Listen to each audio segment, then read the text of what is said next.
各位观众朋友大家好，我是 Lisa， 欢迎来到 Lisa 的俗语教室。咱今仔日要来介绍的俗语是这句：有钱乌龟坐大厅，无钱秀才人人惊。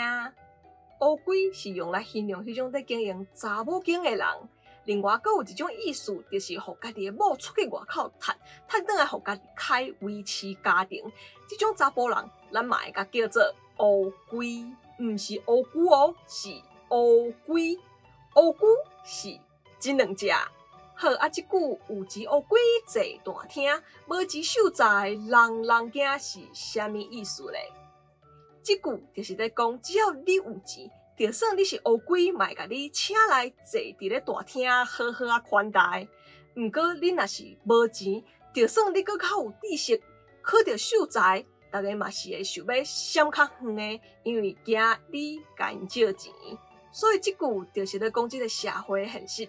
大家拢用有钱无钱来分别人，也毋管这个人的出生身份是啥物款，只要有钱就是大爷。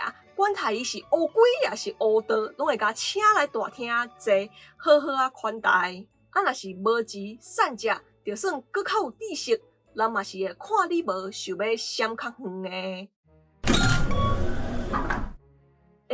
有人来啊，你去甲招待一下。无爱啦，你看伊即班的，应该是要来借便所的啦，免插伊，免插伊。奇怪，哪会拢无人插我？歹势，我想要看车。哦，好。有钱的人来啊！小姐，你遮稍等一下。先生，要来看车吼，来这边请，这边请。唉，有够现实的。有影是有钱乌龟坐大厅，无钱秀才人人惊。好，安尼大家拢知影，有钱乌龟坐大厅，无钱秀才人人惊是啥物意思？要安怎用啊？吼！